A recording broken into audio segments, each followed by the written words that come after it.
The Compleat Housewife, or Accomplished Gentlewoman's Companion, is a cookery book written by Eliza Smith and first published in London in 1727.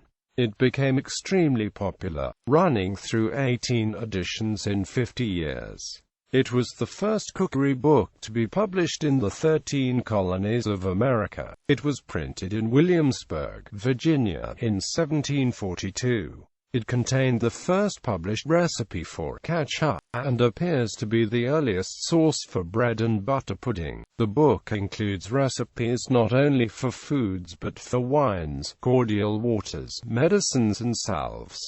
The title page describes the Compleat Housewife as a collection of several hundred of the most approved receipts in cookery, pastry, confectionery, preserving, pickles, cakes, creams, jellies, made wines, cordials, and also bills of fare for every month of the year, to which is added a collection of nearly 200 family receipts of medicines, viz., drinks, syrups, salves, ointments, and many other things of sovereign and approved efficacy in most distempers, pains, aches, wounds, sores, etc., never before made public in these parts, fit either for private families, or such public-spirited gentlewomen as would be beneficent to the poor neighbors. The book was the first to publish a recipe for katchup. It included mushrooms, anchovies and horseradish. The title, The Compleat Housewife, may owe something to Gervase Markham's 1615, The English Housewife. Little is known of Smith beyond what she writes of herself in the preface.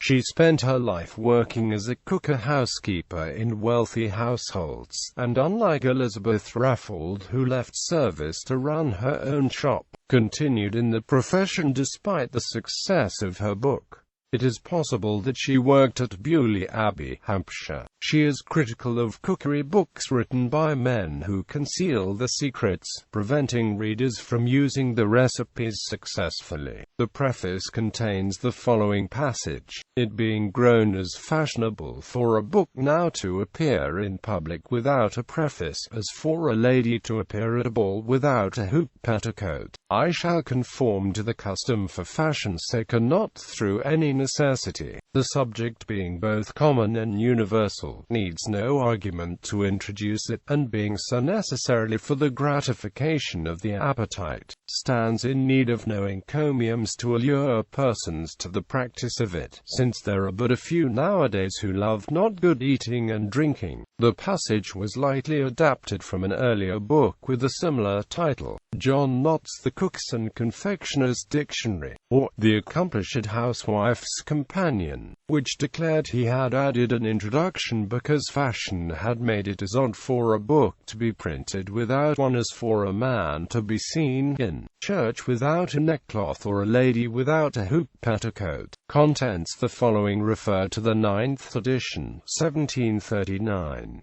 Preface. A bill of fare for every season of the year. Cookery and Amp. C. Page 1. All sorts of pickles. Page 78. All sorts of puddings. Page 100. All sorts of pastry. Page 122. All sorts of cakes. Page 144. Creams and jellies. Page 160. Preserves, conserves, and syrups. Page 173. All sorts of made wines. Page 213. All sorts of cordial waters.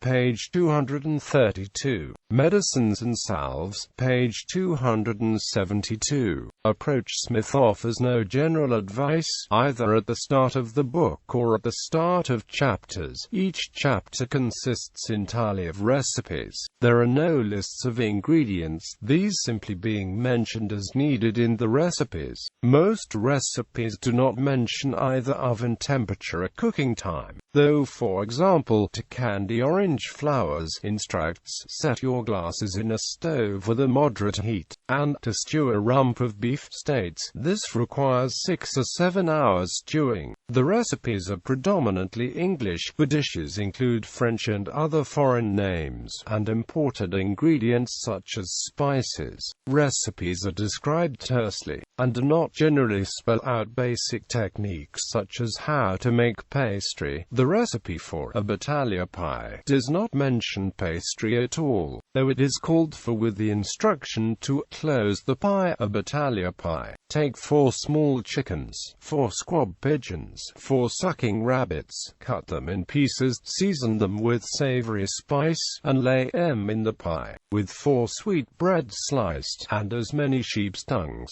2 shivered palates, 2 pair of lambstones, 20 or 30 cockscombs, with savory balls and oysters. Lay on butter and close the pie. A layer. However, a few frequently used components of dishes are described, such as a layer for savory pies and a ragout for made dishes. The layer is a thickened sauce made with claret, gravy, oyster liquor, anchovies, herbs, onion and butter. The ragout contains similar ingredients with the addition of sliced meats and mushrooms. The recipe ends with "use it when called for," such as in the battaglia pie. Recipes are provided for homemade medicines and remedies such as to promote breeding for women wanting to become pregnant. The recipe calls for a spoonful of stinking orris syrup to be taken night and morning, and for good ale to be boiled with the piths of 3 oxbacks, half a handful of clary, a handful of nep dates, raisins, and nutmegs. The woman drinking this mixture at your going to bed is enjoined, as long as it lasts, accompany not with your husband. Publication. Britain. The book was first published in 1727 and ran through 18 editions by 1773. The first 4 editions were published under the byline E.S., but Smith did reveal she was a woman constantly employed in fashionable and noble families for the space of 30 years and upwards. The 5th edition of 1732 gave the author's name as E. Smith. The bibliographer William Carew Hazlitt recorded that the 7th edition included near 50 receipts being communicated just before the author's death. America. The Compleat Housewife was the first cookery book to be published in America, when William Parks, an ambitious and enterprising printer, printed it in Williamsburg, Virginia in 1742. His version of The Compleat Housewife, a cookery book of ambitious scope, was based on the 5th London edition of 1732, altered to suit American taste, and without recipes, the ingredients or materials for which are not to be had in this country. Copies of the 1742 edition have become very rare, but, happily, one copy has returned to the city of its origin, and is in the library of Colonial Williamsburg, Incorporated. Reception. In 1893, the bibliographer William Carew Hazlitt allocated 54 pages of his history of cookery books to The Compleat Housewife, commenting that the highly curious contents of E. Smith may be securely taken to exhibit the state of knowledge in England upon this subject in the last quarter of the 17th and the first quarter of the 18th. Christine Mitchell, reviewing the Chawton House reprint in 2010 for the Jane Austen Society of North America, wrote that Eliza Smith's book met the growing need for a text to assist women with the task of maintaining a household. Quote, she quotes Elizabeth Wallace's introduction as saying that it gives modern readers reason to appreciate having a refrigerator and a global food system that brings us out of season produce. Yet, she observes, the English housewife had many varieties of vegetables, 30 kinds of seafood and 35 kinds of poultry. She notes that the book also describes home remedies, the housewife having to function as chef chef, doctor, pharmacist, exterminator, chemist, laundress, and all-around handywoman, reflecting that the recipes would probably never be used today and the medicines are useless.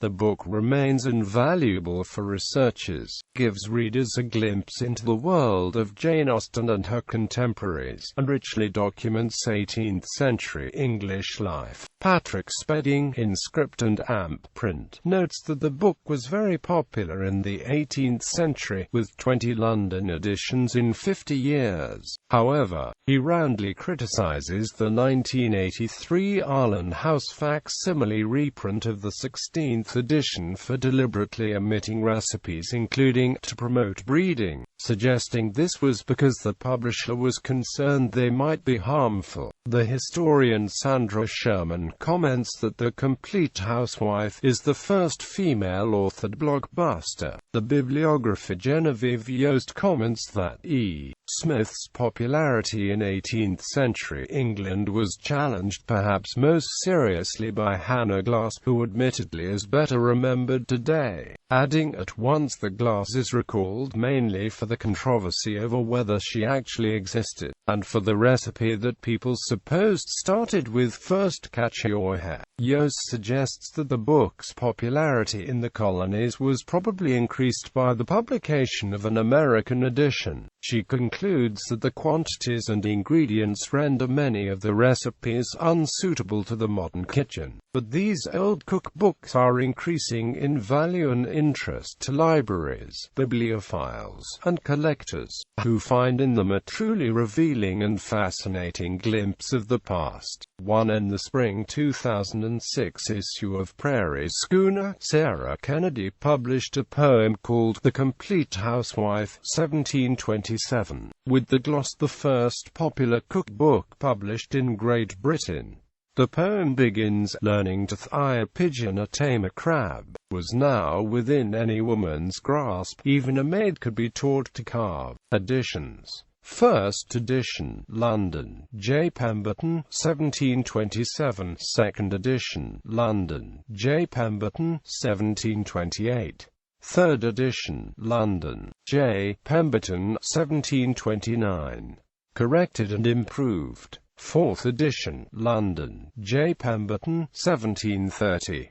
Corrected and improved. Fifth edition, London, J. Pemberton, 1732. With very large additions. Reprinted Williamsburg, VA, W. Parks, 1742. Sixth edition, London, J. Pemberton, 1734. With very large additions. Seventh edition, London, J. and J. Pemberton, 1736. With very large additions. Eighth edition, London, J. and J. Pemberton, 1737. Ninth edition, London, 1739. J. and J. Pemberton, 1739. With very large additions, another copy. 10th edition, London, J. and H. Pemberton, 1741.